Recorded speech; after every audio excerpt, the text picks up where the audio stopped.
दोस्तों, इस समय जो फोटो आप देख रहे हैं ये है तुर्की के राष्ट्रपति अर्दोगान। 2011 में जब से इनकी पार्टी को तुर्की में सत्ता हासिल हुई है, तब से लेकर अब तक ये तुर्की का अकेले इतना नुकसान कर चुके हैं जितना कोई और बाहर का चाहता भी तो शायद नहीं कर पाता। आर्थिक हालात बद से बदतर हो चुके हैं और पूरा देश मुद्रास्फीति की जबरदस्त मार से लगभग रो रहा है। 3 सितंबर यानी कि 2 दिन पहले ही पश्चिम की मशहूर अखबार राइटर्स ने बताया कि तुर्की की इन्फ्लेशन रेट 52% है। मतलब यहाँ भारत में हम लोग 5 से 7% पर सरकारों को कोसने लगते हैं, लेकिन अर्दोगान 52% की इन्फ्लेशन रेट पर भी मजे से सत्ता संभाले हुए हैं। आप में से बहुत से लोग ये जानना चाहेंगे कि ये हो कैसे रहा है। तो दोस्तों, इसकी वजह जब आप वीडियो में देखेंगे तो खुद समझ जाएंगे। फिलहाल मैं आपको बता दूं कि अर्दोगान ने नया क्या किया है। तो दोस्तों, नई खबर ये आ रही है कि राष्ट्रपति अर्दोगान ने ऑफिशियली ब्रिक्स देशों के समूह में शामिल होने की रिक्वेस्ट भेज दी है। अब ये बात आपको ज्यादा बड़ी नहीं लगेगी, क्योंकि ब्रिक्स एक तेजी से उभरता हुआ समूह है और जब नाइजीरिया और पाकिस्तान जैसे देश ब्रिक्स के लिए अप्लाई कर सकते हैं, तो भला तुर्की क्यों नहीं। लेकिन तुर्की की इस रिक्वेस्ट के बाद कम से कम यूरोप की राजनीति में भूचाल आ गया है और ईयू, जो कि यूरोपीय देशों का समूह है, उसमें अर्दोगान की बार बार निंदा हो रही है और सभी देश एक ही बात कह रहे हैं कि तुर्की की चोरी पकड़ी गई है। तो चलिए जानते हैं कि सारी खबर क्या है और क्यों यूरोपीय देश तुर्की से नाराज हैं।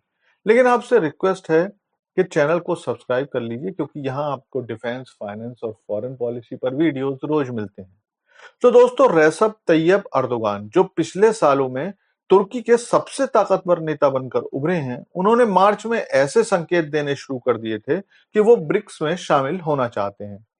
उस समय ये माना जा रहा था कि अर्दोगान यूरोप को ब्लैकमेल करने के लिए ब्रिक्स ज्वाइन करने की बात कर रहे हैं। लेकिन अब खबर आ रही है कि चीन से अपनी नजदीकी को लेकर उन्होंने अपनी रिक्वेस्ट भेज दी है। लेकिन अब आपका सवाल होगा कि भला अर्दोगान किस बात को लेकर यूरोप को ब्लैकमेल करना चाह रहे हैं। तो मैं आपको सारी बात बताता हूं, बस आप वीडियो में अंत तक बने रहिए। दरअसल तुर्की उन देशों में से है जो द्वितीय विश्व युद्ध के बाद कुछ सालों के अंदर ही नाटो में शामिल हो गए थे। साल 1952 में तुर्की ने नाटो की सदस्यता ले ली थी।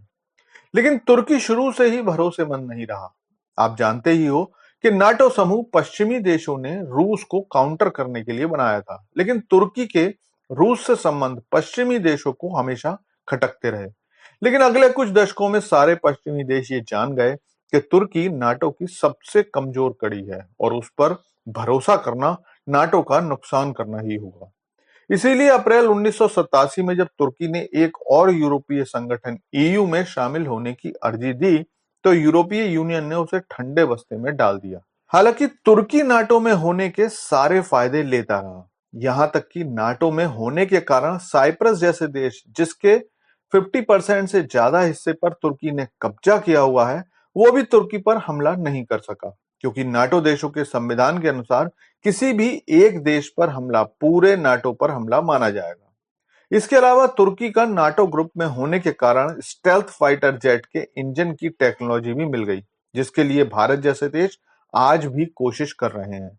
लेकिन इसके बाद तुर्की ने चीन से भी अपने रिश्ते अच्छे करने शुरू कर दिए और सबसे बड़ी बात, अर्दोगान के सत्ता पर बैठने के बाद तुर्की में कट्टरपंथी इस्लाम पूरे यूरोप में मजबूत हुआ, जिसके कारण ईयू ने तुर्की को शामिल करने को लेकर कोई गर्मजोशी नहीं दिखाई। लेकिन अब क्योंकि अर्दोगान को दिखाई दे रहा है कि पश्चिमी देशों की अर्थव्यवस्था लगातार नीचे जा रही है और इन देशों को भी अपना भविष्य G7 या G20 जैसे ग्रुप्स में नहीं बल्कि ब्रिक्स देशों में दिखाई दे रहा है, तो अर्दोगान ब्रिक्स में शामिल होना चाहता है।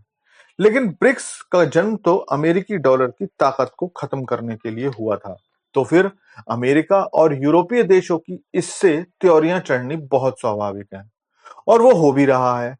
कई यूरोपीय देशों ने तुर्की की इस चाल की कड़ी निंदा की है और तो और जब पूरा यूरोप और अमेरिका हमास के खिलाफ लड़ाई में इजराइल के साथ खड़ा था, तो भी तुर्की इजराइल और यहूदियों को भला बुरा कहते रहे थे। इन सभी कारणों से ही यूरोप के कई देश अब तुर्की को नाटो से अलग करने की मांग करने लगे हैं। लेकिन ब्रिक्स में फॉर्मली एप्लीकेशन देने पर अमेरिका तुर्की के साथ क्या करता है, ये देखने वाली बात होगी।